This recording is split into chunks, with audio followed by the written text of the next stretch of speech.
Imaginez un saut en parachute qui vire au drame. Une jeune femme, à plus de 4000 mètres d'altitude, tente désespérément d'ouvrir son parachute. Elle a beau essayer de tirer dans tous les sens la languette qui va permettre au parachute de se déployer, mais rien n'y fait, le parachute ne s'ouvre pas. Elle voit le sol se rapprocher à plus de 90 mètres par seconde. Si le parachute ne s'ouvre pas dans les fractions de secondes qui suivent, elle sait que le choc est inévitable. Le parachute ne s'est pas ouvert et la jeune femme s'écrase. Accident, meurtre, suicide, voici l'histoire de Else van Doren. Nous sommes le samedi 18 novembre 2006 en Belgique et plus exactement dans les Flandres. Il est 12h30 et Marguerite, j'ai pris un nom d'emprunt, s'affaire dans sa maison. Cette femme a des tâches ménagères à faire. C'est samedi, elle fait son ménage, elle fait sa vaisselle, elle jardine, et puis elle rentre à nouveau chez elle, elle va préparer le déjeuner. Lorsque tout d'un coup, elle entend un bruit terrible. Elle va pas savoir définir ce bruit, mais c'est comme un choc. C'est un bruit glaçant. Elle sait pas ce que c'est, mais elle a un très mauvais pressentiment. Voilà, elle a l'impression que quelque chose est tombé très violemment du ciel. Donc elle arrête tout ce qu'elle est en train de faire et elle se précipite dans son jardin. Et là, elle va apercevoir au fond de son jardin comme un drap tout plié de couleur rouge. Elle va s'approcher et elle va découvrir qu'il y a un pied dans ce drap. Elle est effrayée, elle ne sait pas comment réagir. Et puis, elle écarte un peu les buissons, elle écarte un petit peu les feuilles. Et là, elle va découvrir un visage ensanglanté. Il s'agit d'une jeune femme. Marguerite sait très bien ce qui s'est passé. C'est un accident de parachute. Cette malheureuse est venue s'écraser au sol. Elle le sait parce qu'elle a l'habitude de voir de nombreux parachutes sauter. Elle sait qu'il y a un club de parachutisme pas très loin de chez elle. Marguerite est glacée d'effroi, ça doit être un choc épouvantable de découvrir comme ça une jeune femme ensanglantée dans son jardin, enfin d'imaginer ce qui a pu se passer, c'est effrayant. Elle a quand même la présence d'esprit, bien sûr, d'appeler tout de suite les secours qui vont mettre une petite demi-heure à intervenir. Lorsque la police et les secours arrivent sur place, bien évidemment, ils constatent la mort de cette malheureuse jeune femme. Le corps est complètement disloqué, les os sont broyés, elle fait des hémorragies internes, tous les organes ont éclaté, donc la mort est immédiatement constatée. Alors la police, les services d'urgence, ils sont quand même sidérés. Ils ont l'habitude de ce genre de scène, ils ont l'habitude des accidents de voiture, ils ont l'habitude d'accidents de moto. Enfin, c'est des gens qui ont l'habitude de voir des choses terribles que, heureusement, le commun des mortels ne voit pas. Mais là, ils sont sous le choc. Un accident de parachute, mais de mémoire d'enquêteurs et de pompiers et de médecins, ils n'en ont jamais vu. Ils sont vraiment mais sidérés par ce qu'ils viennent de découvrir. Puis, qui est cette jeune femme ?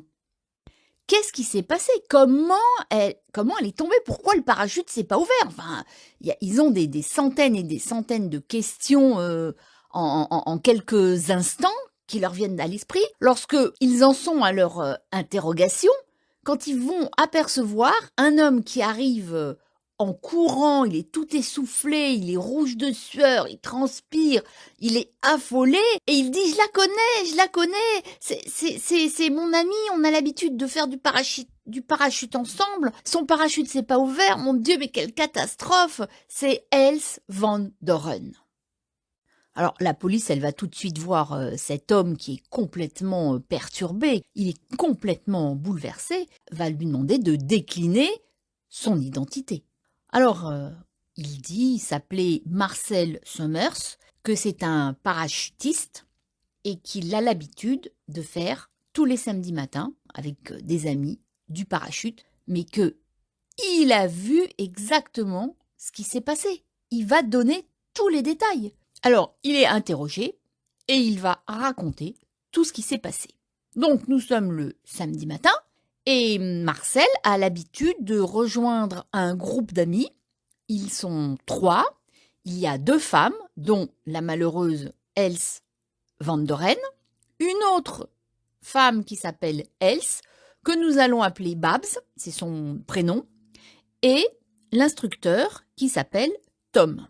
Voilà, ils sont tous les 4 copains, et tous les samedis matins, ils se retrouvent pour sauter en parachute. Tout se passait très bien, ils rigolaient, ils montent dans l'avion qu'ils ont réservé, ils ont l'autorisation de décoller, ils rigolent dans l'avion, ils s'amusent, ils font des blagues, ils sont super contents de passer la matinée ensemble et de sauter parce que c'est leur passion. Ce sont des amateurs, mais quand même des amateurs plus. Et voilà, ils ont l'autorisation de sauter. Le pilote, à une altitude donnée, leur donne l'ordre, entre guillemets, de sauter. Et voilà, ils sautent comme ils ont l'habitude de faire les uns après les autres.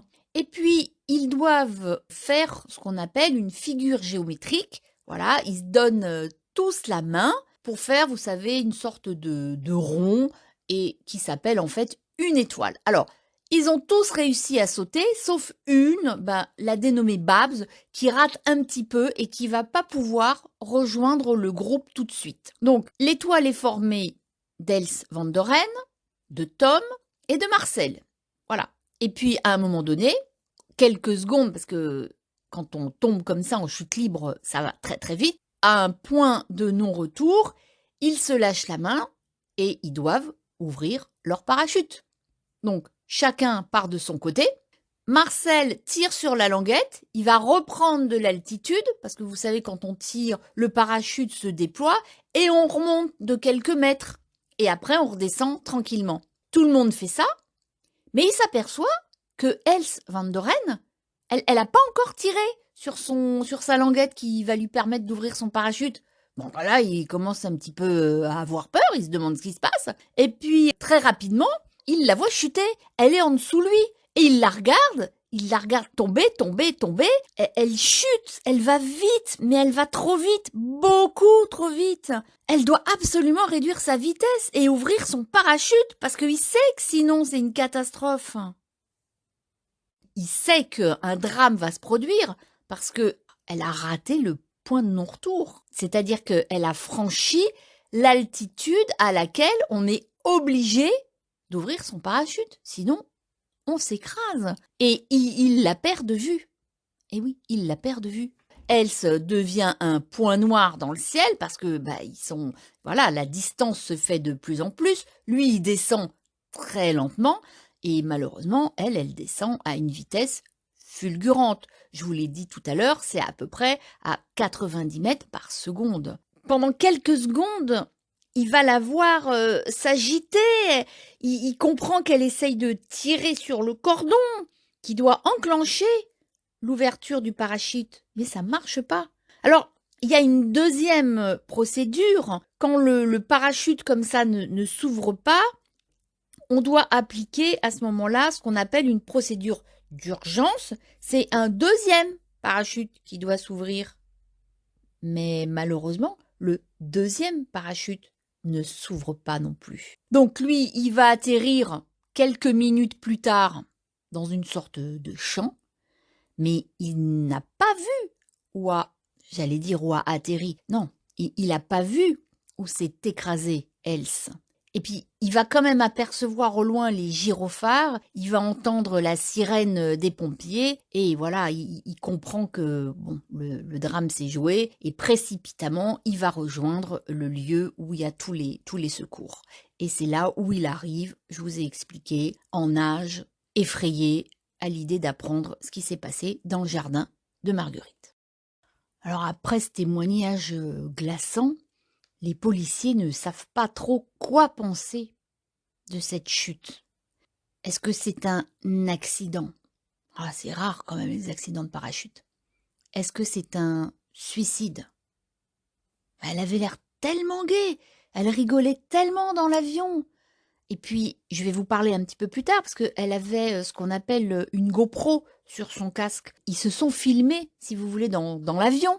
Alors, on la voit pas puisque c'est elle qui a la caméra sur la tête. On va les voir rigoler, chanter. Ils sont super contents, comme je vous l'ai dit. Le temps est magnifique. À l'entendre rigoler comme ça, on ne croit pas un seul instant qu'elle a envie de se suicider. Et puis franchement, se suicider de cette façon, c'est vraiment, c'est horrible. Oui, un suicide, c'est possible dans l'absolu. Ça s'est déjà vu. C'est quand même extrêmement rare comme façon de se suicider. Il y a des manières plus douces quand on veut en finir avec la vie. Enfin, il me semble. Alors, il reste une troisième possibilité, un sabotage. Donc, qui dit sabotage, dit meurtre avec préméditation.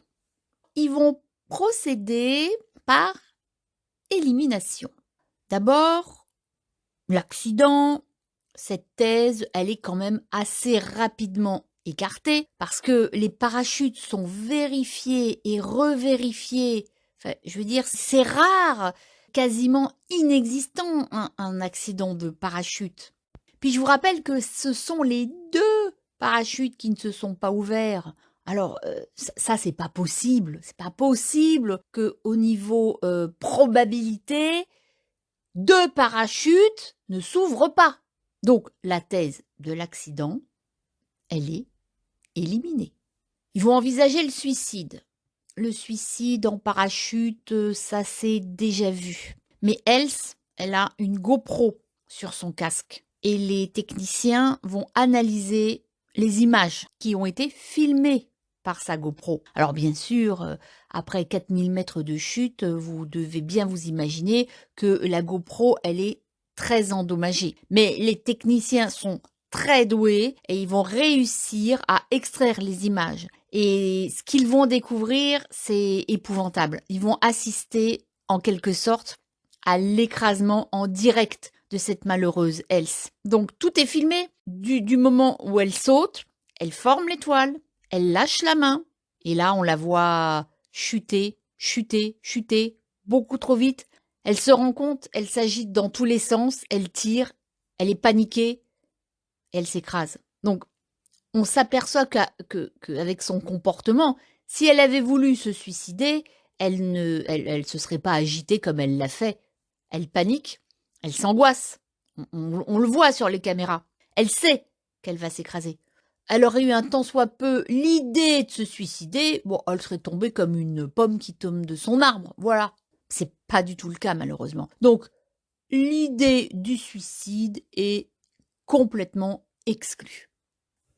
Alors, qu'est-ce qui reste? Il reste le sabotage. Et un expert va constater qu'il y a quelque chose qui tourne pas très rond avec ce matériel, quelque chose qui cloche. Il semblerait qu'une sangle du parachute a été sectionnée. Ah, alors ça, les enquêteurs sont perplexes. Alors, ils sont perplexes, mais faut pas oublier que les secouristes sont intervenus et que pour dégager la malheureuse victime, est-ce qu'ils n'auraient pas eux-mêmes coupé la sangle pour extraire, pour démêler en fait le corps du parachute qui ne formait qu'un? Est-ce que ce ne serait pas eux qui auraient coupé la sangle? Ça, cette théorie, elle va être envisagée. Mais cette thèse va être balayée assez rapidement parce que l'expert, il va approfondir ses recherches et il constate que l'équipement d'Els était incomplet. Pourquoi le petit parachute s'est pas ouvert? Tout simplement parce qu'il n'y était pas. Il manque l'extracteur. Alors, sans rentrer dans les détails un peu compliqués du système du parachute, je vais synthétiser ce que c'est qu'un extracteur. En fait, c'est un petit parachute qui permet de déployer le grand parachute, celui qui freine la chute. Donc en fait, s'il n'y a pas le petit parachute, on ne peut pas ouvrir le grand parachute. Alors ça fait plus un pli. Il n'y a pas l'extracteur, ça veut dire que c'est du sabotage. Mais où est l'extracteur? Faut le retrouver. Alors je vais vous parler un petit peu de Else. Qui est Else Van Doren? C'est une jeune femme qui a une petite quarantaine d'années. Elle est mère de 2 enfants et elle est mariée depuis une vingtaine d'années avec un bijoutier qui travaille à Anvers. Bref, elle a une vie bien rangée. Il n'y a rien qui cloche dans sa vie, du moins en apparence. Maintenant qu'on sait que c'est probablement un sabotage, c'est forcément un parachutiste qui a saboté. Parce que si on n'est pas dans ce milieu-là, on ne sait pas saboter un parachute. Donc c'est forcément dans son entourage, peut-être même dans ce club, qu'il faut chercher. Et les enquêteurs vont commencer, bien évidemment, à interroger ses amis proches, avec lesquels elle sautait, je vous le rappelle, tous les samedis matins. Tom, il est interrogé et il est rapidement mis hors de cause. Tom, c'est l'instructeur. Voilà, il a un alibi. Il n'a aucun intérêt à avoir saboté ou à vouloir la mort de Else. Il est tout de suite mis hors de cause. Alors, Tom, mis hors de cause, on va interroger la dénommée Else Klottermans. Alors, elles s'appellent toutes les deux Else. Donc, pour pas les confondre, bien sûr, je vais appeler Else Klottermans Babs. C'est comme ça, d'ailleurs, qu'elle s'appelle, que c'est son surnom. Donc, Babs, elle va donner une toute autre image de Else. Elle va dire qu'elle n'a pas une vie si sage et si bien rangée qu'on veut le faire croire. Else a un amant et elle a trompé plusieurs fois son mari sans que celui-ci soit au courant. Donc ça va interpeller les policiers. Alors, la malheureuse Else, elle s'est écrasée au sol, mais ça l'empêche pas du tout de dire du mal de la défunte. Et bien au contraire, elle va l'enfoncer, elle va dire qu'elle trompait son mari, qu'elle avait une double vie et qu'elle menait son mari en bateau. Et elle va même donner le nom de l'amant en titre aux enquêteurs. Et là, aussi incroyable qu'il n'y paraisse, eh bien, c'est Marcel. Rappelez-vous, Marcel qui était arrivé en courant, tout essoufflé, dans le jardin de Marguerite. Donc le dénommé Marcel, il va être à nouveau interrogé et il va pas nier. Et il avoue, oui c'est vrai, nous avions une relation depuis 5 ans. Eh oui, depuis 5 ans, il vivait le grand amour. Tous les vendredis soirs, elle quittait son mari. Alors, je ne sais pas exactement ce qu'elle racontait à son mari et à ses enfants, mais en tout cas, elle allait retrouver son amant le vendredi et le samedi. Comme je vous l'ai expliqué, ils allaient tous sauter en parachute. Et visiblement, le mari, c'est le dernier au courant. Il n'était pas au courant des infidélités de sa femme. Donc, l'enquête va prendre une autre tournure. Est-ce que le mari, qui soi-disant n'était pas au courant de ses infidélités, il n'aurait pas pété un câble et aurait décidé d'éliminer sa femme par jalousie? Est-ce que ce serait pas l'amant qui aurait également décidé d'éliminer Else parce qu'elle ne voulait pas quitter son mari et que lui était très amoureux d'elle? Voilà, maintenant ça fait 2 pistes que les policiers doivent explorer. Donc ils vont commencer par aller interroger, bien évidemment, le mari. Le mari est toujours le suspect numéro 1. Et elle va pas le ménager parce qu'elle va lui annoncer de but en blanc que sa femme avait un amant depuis 5 ans. Donc, premier coup de massue. Et deuxième coup de massue, on annonce également au mari les causes de la mort de sa femme. En fait, c'est un meurtre avec préméditation. Alors là, le mari, il est effondré, il est anéanti. Ceci dit, il va pas être écarté tout de suite parce que beaucoup d'affaires nous l'ont malheureusement démontré. Les maris sont les plus grands comédiens et les plus grands pleureurs du monde. D'autant plus qu'il va montrer à la police qu'il avait reçu une lettre anonyme lui annonçant que sa femme avait un amant. Donc, pourquoi il prend l'air absolument effondré et catastrophé et anéanti lorsque la police va lui dire qu'elle a un amant depuis 5 ans, alors qu'il le savait puisque c'était écrit dans la lettre anonyme. Bon, au moins, Yann n'a pas caché la lettre aux enquêteurs. C'est déjà ça. Et puis, rappelez-vous, je vous ai dit tout à l'heure qu'il fallait être un petit peu expert, entre guillemets, en parachute. Une personne lambda ne peut pas saboter un parachute. Il faut s'y connaître un petit peu. Eh bien, figurez-vous que Yann est un ancien parachutiste. Donc, les enquêteurs, ils soupçonnent très rapidement le mari. C'est le suspect numéro 1. Il a toutes les raisons possibles d'avoir voulu faire disparaître sa femme. Elle a un amant. L'amant ou la maîtresse, les enquêteurs savent que c'est la première chose pour laquelle on fait disparaître le conjoint ou la conjointe. Ensuite vient l'héritage. Mais en ce qui nous concerne, ce n'est pas du tout le cas. Non seulement c'était un ancien parachutiste, mais il avait accès très facilement au parachute de sa femme. Bah oui, elle le ramenait tout le temps à la maison. Donc, il a pu le saboter. C'est pas à exclure. Alors, le mari Yann est le suspect numéro 1, mais la police, elle va pas s'arrêter là. Elle va continuer ses investigations.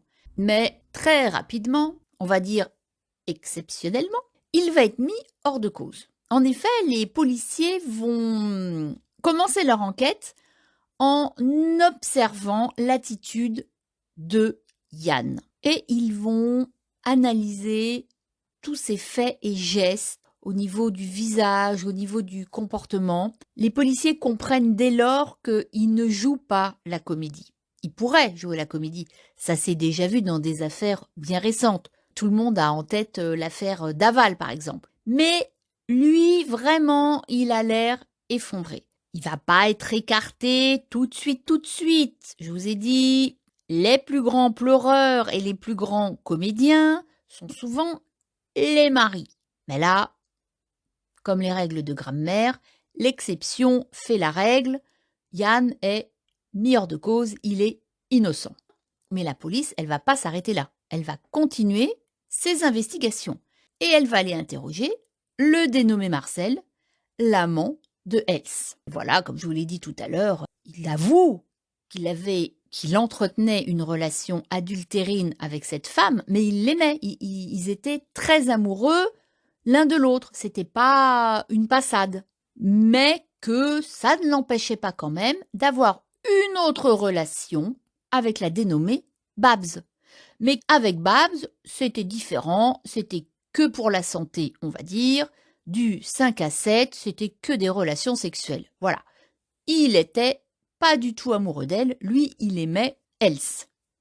Bon, moi je me demande s'il aimait Else, pourquoi il avait des relations sexuelles avec une autre femme. Enfin bon, ça c'est encore une autre histoire. Nous débattrons de la fidélité une autre fois.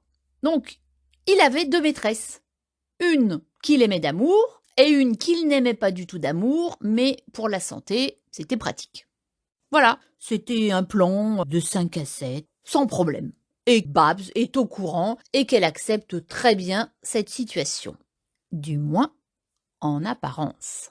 Marcel va quand même dire à la police qu'il soupçonne Babs d'avoir tué Else. Parce que elle a beau dire, Babs, qu'elle est d'accord de cette relation à 3, en fait, c'est pas vrai. Elle n'est pas du tout d'accord. Et elle est jalouse, en fait. Voilà, il va dire, elle est jalouse. Elle le montre peut-être pas, mais elle a ça au fond d'elle-même. Et il va raconter que la veille de la mort de Else, Babs devait dormir chez lui. On est vendredi 10 novembre 2010. Et Babs, elle doit passer la soirée avec son amant de 5 à 7. Elle est très contente de cette situation. Et puis tout d'un coup, elle va voir débarquer Else van Doren, l'amoureuse de Marcel. Alors là, patatras, son univers va s'effondrer. Elle qui devait passer une soirée agréable avec lui, l'autre débarque. Et puis non seulement elle débarque, mais tous les deux, ils vont aller s'enfermer dans la chambre à coucher, où ils vont avoir des ébats toute la soirée et toute la nuit. Et que Babs va dormir sur le canapé dans le salon. Et toute la nuit, elle va entendre les bruits qu'ils font pendant leurs relations sexuelles, pendant leurs ébats amoureux. Elle va même, elle le dira plus tard, aller écouter l'oreille collée contre la porte. Donc, bien sûr, elle souffre de cette situation. Et quand Else van der Run a débarqué le vendredi soir, elle a déposé son parachute dans l'entrée. Et Babs a dormi, ou plutôt n'a pas dormi de la nuit à cause des ébats amoureux.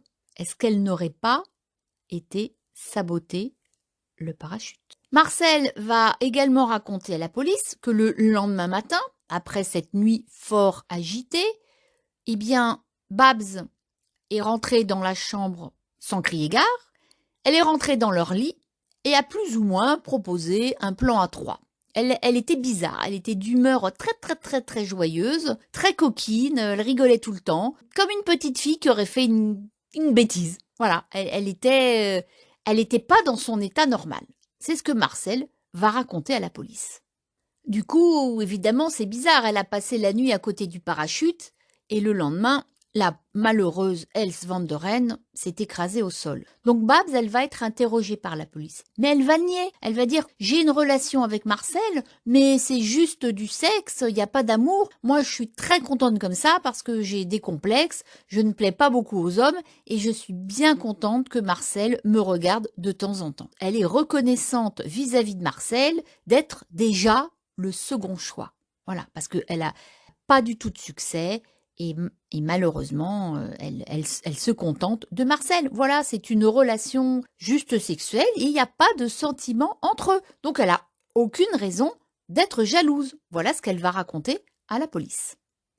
Mais un mois après l'accident, donc on arrive vers le fin décembre 2006, Babs, elle va tenter de se suicider. Elle va ingérer beaucoup de médicaments et elle va être transportée d'urgence à l'hôpital où elle sera sauvée in extremis. Et quand la police va lui demander pourquoi elle attendait de se suicider, alors elle va avouer qu'en fait, elle est très amoureuse de Marcel. Et Marcel, il l'a quitté parce que Marcel, il ne se remet pas de la mort de Else. C'était l'amour de sa vie pour lui. Et il veut plus de relation avec Babs. C'est fini. Il en a rien à faire d'elle.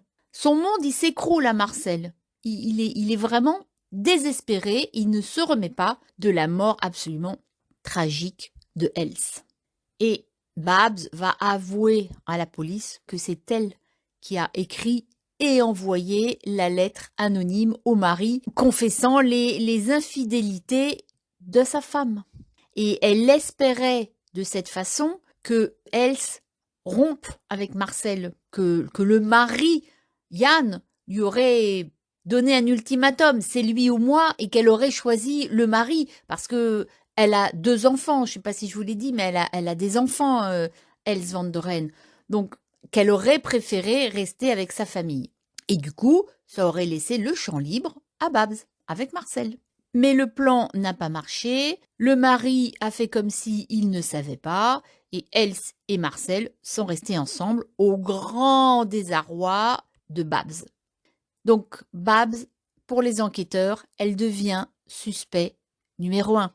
Mais c'est là où l'affaire est vraiment très intéressante et qu'elle a divisé la Belgique en deux, un petit peu comme l'affaire Dreyfus, c'est que la police va inculper Babs, ils vont élaborer un scénario, mais ils n'ont aucune preuve. Donc, le scénario élaboré par la police, c'est qu'après cette horrible nuit où Babs a vécu un enfer en entendant les ébats amoureux de l'homme qu'elle aimait et de sa rivale, elle a décidé, une fois pour toutes, de s'en débarrasser. Donc, elle va sectionner la courroie du parachute. Eh oui, le parachute, il traîne là dans l'entrée. Il est là, il est à portée de main. Voilà, elle a décidé de s'en débarrasser. Le lendemain, je vous ai dit qu'elle avait un comportement un petit peu bizarre. Elle saute sur le lit, elle propose un plan à 3. C'est comme une gamine. Bah, elle est contente, elle a fait un coup. Elle va réussir à se débarrasser de son ennemi, de la femme qu'elle déteste et qui lui vole l'homme qu'elle aime. Ils montent dans l'avion, ils rigolent, je vous ai dit, on les voit rigoler, etc., etc. Et puis, tout le monde saute. Et rappelez-vous, elle n'a pas participé à la formation de l'étoile, parce que soi-disant, elle a raté son départ, donc elle n'a pas réussi à rejoindre le groupe qui se donnait la main. Pour la police, elle n'a pas du tout raté. Elle a fait exprès.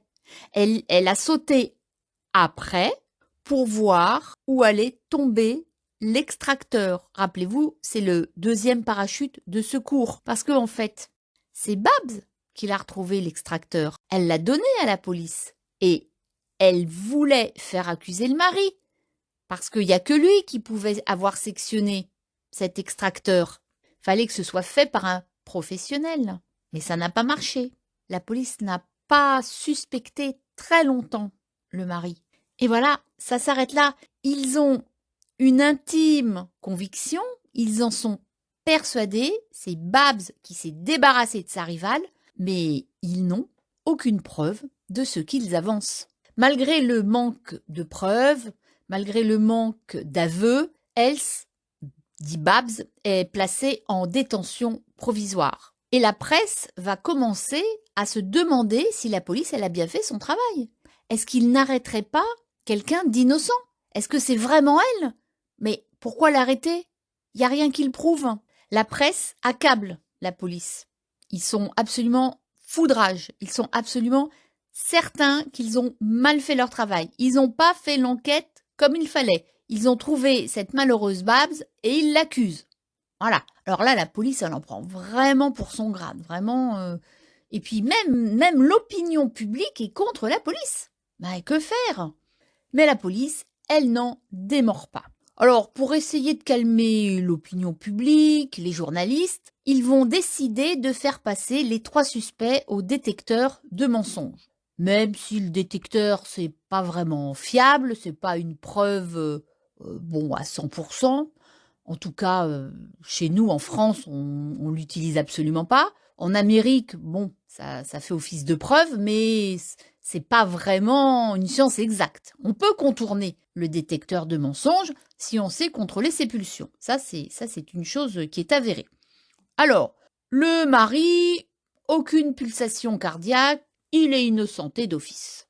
Le Marcel, pareil, aucune pulsion cardiaque, innocenté d'office également. Par contre, Babs, elle a refusé, sur le conseil de ses avocats, de passer au détecteur de mensonges parce qu'elle est sous antidépresseur. Depuis sa tentative de suicide, elle a été inculpée, elle est en prison, l'homme qu'elle aimait a rompu avec elle, donc elle est très mal psychologiquement, elle est sous antidépresseur et d'après ses avocats, ça pourrait influencer le détecteur. Donc elle ne le passe pas.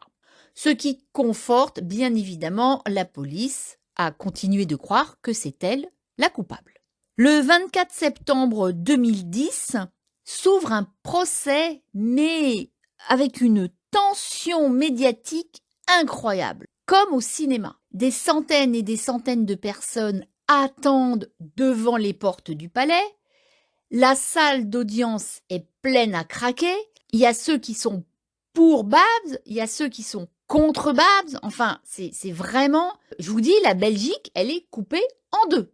Donc Babs arrive libre parce que depuis 2007, elle a quand même été libérée dans l'attente de son procès. Et donc on voit arriver une Babs bouffie, fatiguée, mal habillée, mal coiffée, cernée, complètement hagarde. Enfin, elle fait très très mauvaise impression. Quand on va l'interroger, ses réponses, elles vont être évasives, on va rien comprendre de ce qu'elle dit, elle va ânonner des phrases. Elle a une prestation lamentable. Alors vraiment, les policiers, enfin les enquêteurs sont absolument confortés dans leur opinion. Pour elle, c'est elle. Ok, ils ont pas de preuves, mais ils en sont certains. Et pour faire basculer le procès, pour prouver, oui, pour démontrer que c'est quand même elle qui a tué par jalousie cette pauvre femme, la vidéo de la malheureuse Els van Doren va être diffusée au procès.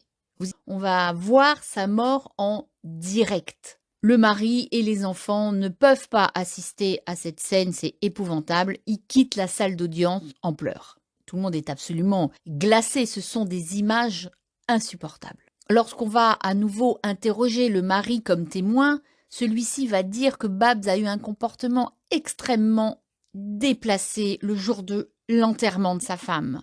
Idem pour Marcel. Il va l'accuser, il va la charger en disant qu'elle a essayé le lendemain de la mort de Elsie d'avoir des relations sexuelles avec lui. Elle lui a sauté dessus et qu'elle était comme joyeuse. Il dit « J'avais l'impression qu'elle fêtait une victoire ». Enfin, tous ces témoignages contre Babs vont finalement faire basculer le verdict. La psychiatre elle-même, elle va décrire Babs comme quelqu'un qui n'est pas empathique, qui est nombriliste, elle ne pense qu'à elle, et elle va même dire qu'elle a un grave trouble de la personnalité.